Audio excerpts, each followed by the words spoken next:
Welcome to this episode of Grassroots Advocacy. Thank you for tuning in. If you were with us for the last session, you heard us talking about how to be a voice for your residents in terms of understanding their rights and in terms of supporting their rights.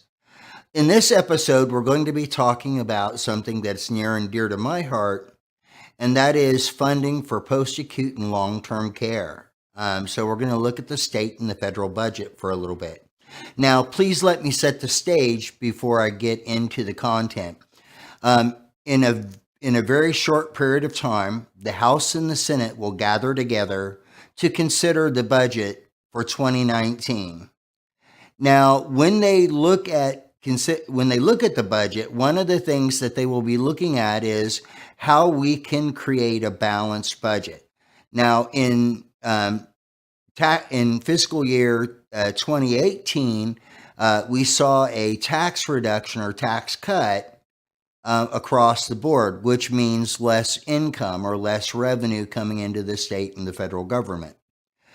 As a result of that, we have less dollars to operate with. So one of the things that leaders in the House and the Senate have already started talking about is the potential need for decreasing the funding for Medicare and Medicaid.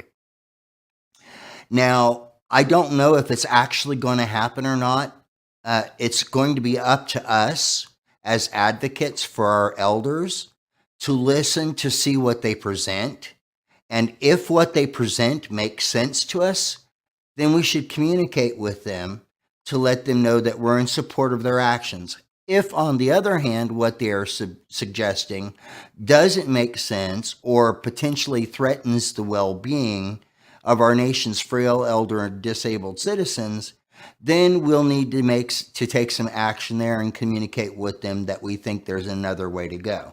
But really, to understand this content, I want to talk to you a little bit about how federal and state funding happens and how it affects the post-acute and long-term care environment.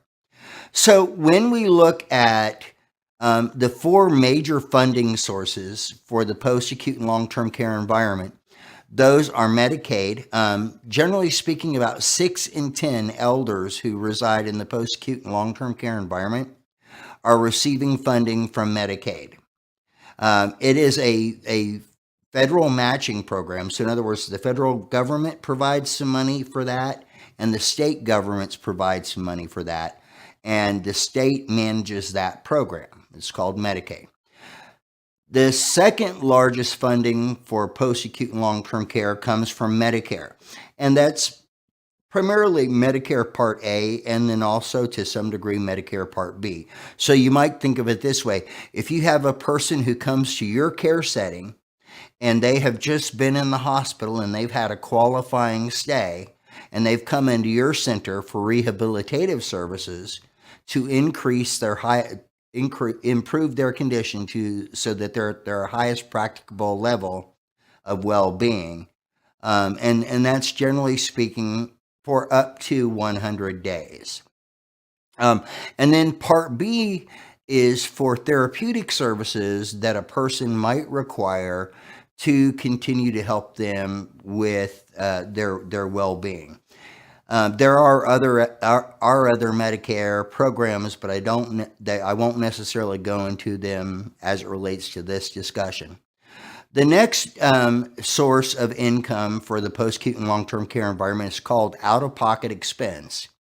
And this comes from a person using their savings, an individual who comes to your care center, using their savings or their resources to pay for a portion of the cost of their care.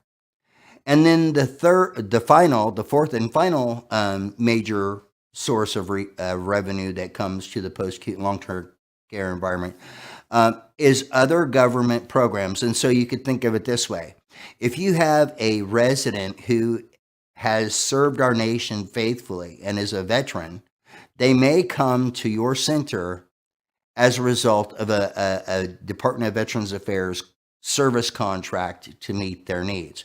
So those are the four basic areas. Now, you may remember that in the introduction, I said that the leaders in the House and the Senate are both looking at the possibility of reducing Medicare and Medicaid, which are the two largest funding sources for the post-acute and long-term care environment.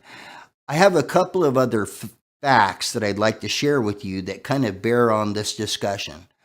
So, for example, the average cost throughout the United States for care in a post-acute and long-term care setting is $235. Now, to put that in some context, the lowest cost is from the great state of Oklahoma, and that's $147 per day. The most expensive cost is from the great state of Alaska at $800 a day.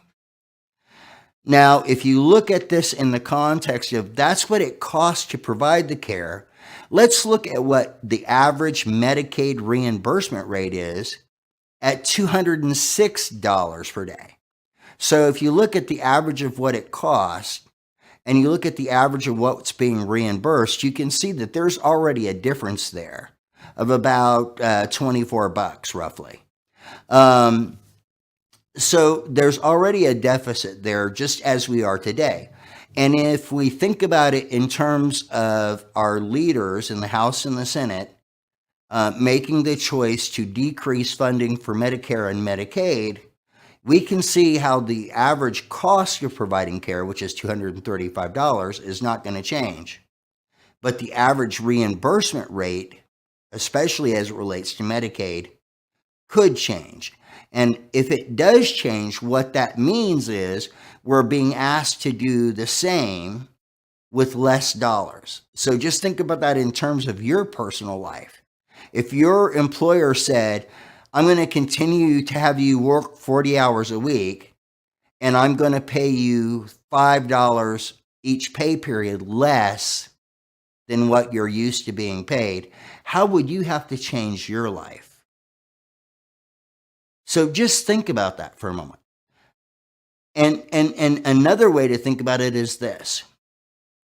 It is very typical for me as I travel and meet with our members, it's very typical for them to say, we don't have enough resources to do the things we would like to do for the men and women that we care for.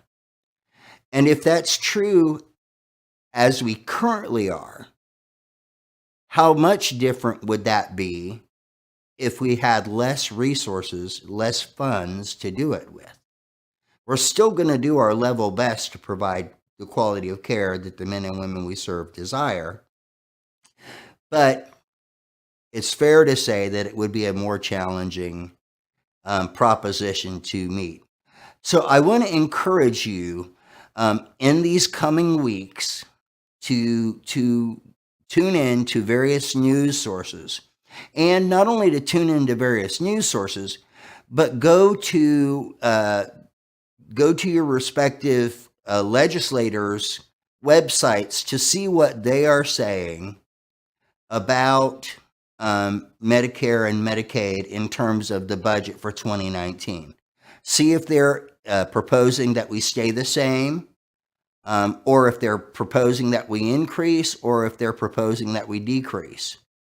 And try to really understand how that's going to affect the women and men that we care for on a daily basis. I am very pleased to have the opportunity to be with you, talking with you about advocacy.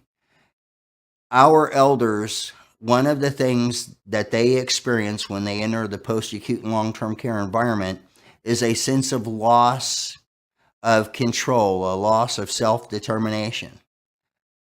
And part of that is because they feel like their voice is marginalized. We can help them volumize or maximize their voice by speaking up for them when they don't have an opportunity to speak up for themselves.